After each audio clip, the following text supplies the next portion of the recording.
Despite what the title of this video suggests, people actually gave me plenty of advice when I first started photography. Things like, it's too expensive, it takes up too much time, it's too hard, cameras are far too technical, and apparently it's a lonely pursuit.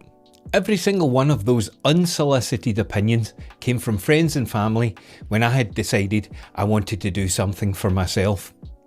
So after ignoring every last one of them, which I thoroughly recommend you do too, here are the 7 things that nobody actually told me about starting photography, the things that genuinely make a difference, and the things that would have been really good to know before I started. So the very first thing that nobody told me before I started was this. At some point I was going to have to show my photographs to other people.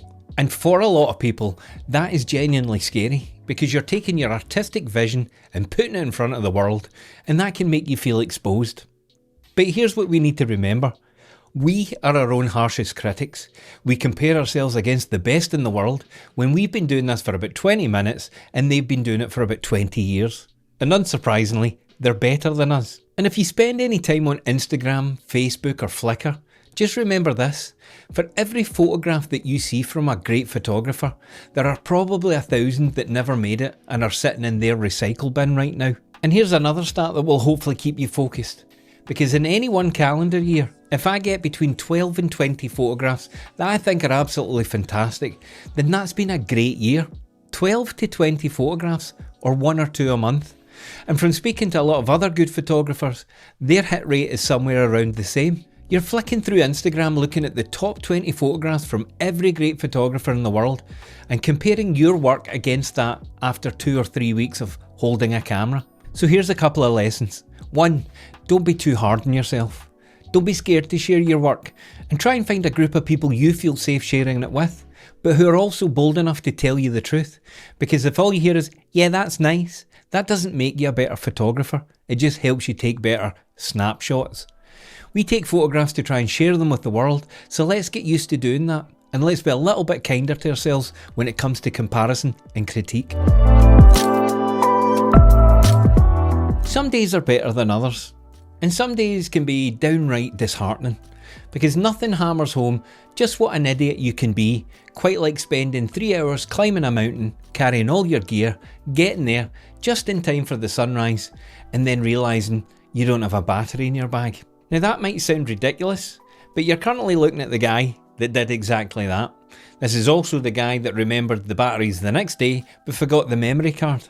And also the guy that recorded 1 hour of a YouTube video in a beautiful location and forgot to press record. So even after many years of doing this, mistakes still happen. The difference is that in your first 6 months, your mistakes will probably be a little bit more technical and they might feel a little bit more personal. You might get home and find that every single photograph is soft or blurry, or you've overexposed everything and the sky is completely blown out with no detail whatsoever. Or you've underexposed when you try to lift the shadows and editing, everything just turns into a noisy mess. And in some days all 3 of those things happen at the same outing. I mean, not in the same image, that would be incredibly impressive, but you get my point. Sometimes things just go wrong, and the ability to accept that without letting it change your entire outlook on photography is one of the most important things you can develop. The gods are not working against you, sometimes it's just life. But the single most important thing when you are out shooting is your shutter speed. Because here's the truth, a sharp photograph with a little noise or slightly off exposure can be saved in editing, but a perfectly exposed, perfectly clean, blurry photograph, well, it can't. So sharpness wins every time, and that's the thing that you want to focus on when you first start out. So you thought you'd buy a camera, you'd buy a lens, go out, hit the shutter button and magically have photographs on your wall to feel good about. And then you discovered that photographs need to be edited, and nobody warned you about that before you started. So let's answer the question straight. Do you actually need to edit your photographs? Well, technically no. Most cameras shoot in JPEG, which means the camera does a lot of the heavy lifting for you. It produces a colourful, vibrant image straight out of the camera, and you download it, share it, and that's you done. No editing required. But is that the best that your photographs can be? Well, in my opinion, no. Because editing is where you start to add your own flavour. It's where your individual style starts to emerge. When you combine the way you like to compose a photograph with the way you like to edit it, and that's when you start to find your own voice. That's when photographs start to say something about you or about the world around you. And that's why I always shoot in RAW. Now, if you don't know what a RAW file is, here's the simple version. It's a much larger file than a JPEG, and it looks terrible straight out of the camera. Flat, grey and lifeless. And that is entirely intentional, because a RAW file protects as much of the shadows and highlights as possible, which gives you the maximum amount of information to work with when you edit. The camera hasn't thrown anything away. It's all still waiting for you to bring out in the edit. There are a ton of free resources on YouTube if you want to get started without spending any money. And if you'd like me to do some beginner Lightroom tutorial videos, then let me know in the comments below, because I'm very happy to do that. But here's the bottom line. Technically, you don't need to edit, but I strongly recommend you start as soon as possible, because when you develop your editing skills alongside your photography skills at the same time, that's when you start to see real progress, and that's when everything starts to click. Every single trip starts the same way for me. You've picked your location, you've checked the weather, you've packed your bag the night before, and you've even packed a little lunch, and off you go into the sunrise with the absolute certainty that today is the day. Today you're coming home with something extraordinary, something you could frame and hang above the mantelpiece as the proof that you're making real progress. And then reality arrives. Because nobody told me when I first started that sometimes the effort that you put in simply does not equate to what comes out. There are days when things just don't work, and even worse, there are days when you think it's going brilliantly, but the time you get home, you put the photographs into your computer, and what you have to work with just isn't there. And I'm not talking technically, sharp, well exposed, all of that can be fine. I'm talking about composition. No clear subject, nothing that feels inspiring, just a collection of photographs that you took that makes it look like you pointed at some nice scenery. If I go out for a full day and come home with one photograph, I'm genuinely happy with that. That's been a good day, because at least there was a point to going out. And that is where the real danger begins, because if filling that space above your mantelpiece is your sole motivation for picking up a camera, then you're missing the entire point of photography. Photography is about being out in the world, experiencing moments and trying to capture something fleeting before it disappears. It's the oldest saying in the world, but stop focusing on the destination and start to fall in love with the journey. You know, the packing of your bag the night before and the drive to your location and waiting for light to do something extraordinary. All of this is why we do it, because if the only reason you go out is to come home with a wall print, then you won't make it past the first 6 months of photography. But here is something I can promise you. In 12 months' time, when you look back at the photographs you're taking today, they will be infinitely worse than the ones you're taking by then. And that is the nature of progressing in photography, and it is also one of the best things about it. I do this regularly. I look back year on year, and the photographs that I took 3 or 4 years ago that I thought were going to win awards are now entirely embarrassing. Over-processed, no clear subject, poor composition, and that's photography. It's a constant evolution of technique and artistry. Where you will be in 12 months will absolutely blow your mind, but you have to stay on the journey today to get there. Keep learning, keep going out, and keep pressing the shutter button, even when you come home with nothing good to show for it.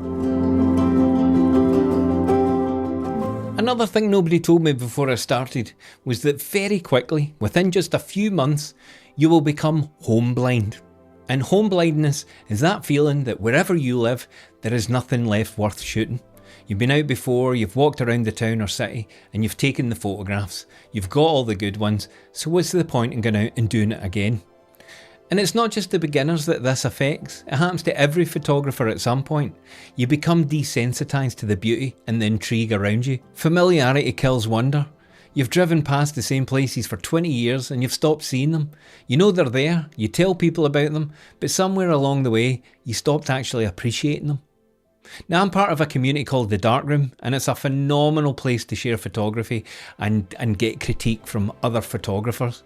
But one theme comes up again and again, regardless of where everyone lives. Everyone thinks their local area is boring.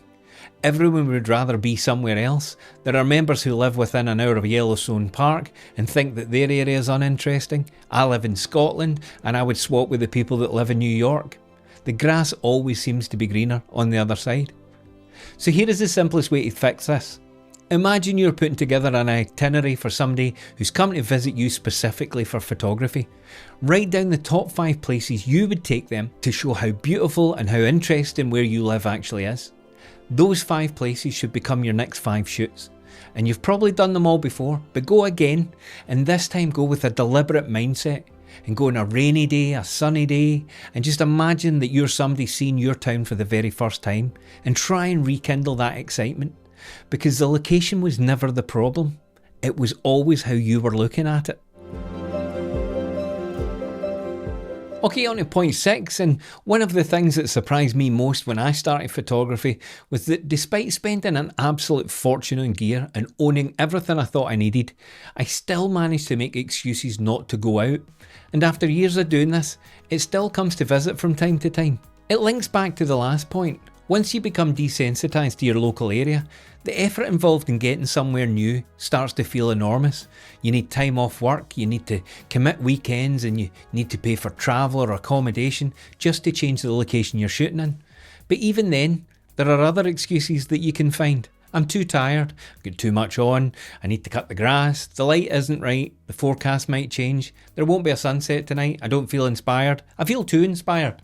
Literally any excuse you can think of, just not to go out. But here's the thing, especially in the first 6 to 12 months, it's all about becoming comfortable with your camera, building muscle memory, learning to change their settings without having to think about it, and being able to react to a moment before it disappears. And if you leave too long between your shoots, that muscle memory starts to fade.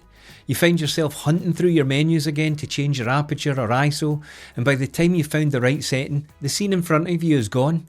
So keep going out regularly, even when you don't feel like it. Be proactive, be committed, keep showing up, because the progress will come, and with it, more enjoyment from your photography than you ever thought possible. Now before we get to the final point, I wanted to mention something quickly. 2 of the things we've touched on in this video, composition and sharp images, are genuinely the foundation of everything in photography, and both deserve far more time than I could give to them today. So I've wrote them down. 2 in-depth guides covering exactly these topics, and it's the secret to sharp photos and you're not a tourist. Everything that I know about both subjects written in a way that will help you get better results faster than trying to piece it together just from YouTube videos. There are links in the description if you want to have a look, and there are some big discounts available right now, but they will be coming to an end soon. So a big thank you to everyone that has already picked one up, and if not, the link's in the description. Right, the final point, and this is the one I saved until the last for a very good reason. So the final point, and this is the one nobody told me about either, but for entirely different reasons, because this one is wonderful. Nobody prepared me for the raw, unadulterated, over-the-moon joy of getting that first great photograph. I genuinely cannot stress how good it is when everything comes together, the location, the technique, your composition, and you get home, you put your feet up and look at the screen and think, I took that. I took that. That is where the obsession with photography is born. And here is the beautiful thing. That photograph, the absolute pinnacle of your career so far, will start to look pretty average in a year or 2. Not because it's bad, but because you will have grown so much as a photographer that your eye will have started to rise with you. The more you go out, the more genres that you try, the more conditions you shoot in, the more well-rounded a photographer you become. And those wonderful one-off moments of capturing something truly special, well, they start to happen more often, and you'll find yourself getting more hits than misses. I mean, I still hold a full-time job, I have a family, I still have other commitments that life throws at me, but I still manage to make photography one of the priorities in my life, because it gives me an escape. It's great for my mental health, and as we get older, it's another reason to get outside, go for a walk, and maybe get the heart rate up a little bit. So whilst nobody told me any of these things when I started, you don't have that excuse now. You are prepared.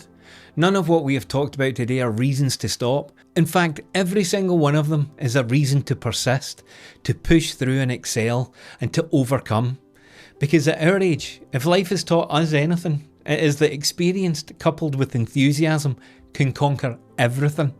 So if this has been useful, guys, but you're looking for an extra 7 tips to help you get off the ground and out there with your camera as quickly as possible, then I'd watch this video here. Thanks for watching, and as always, I will see you in the next one.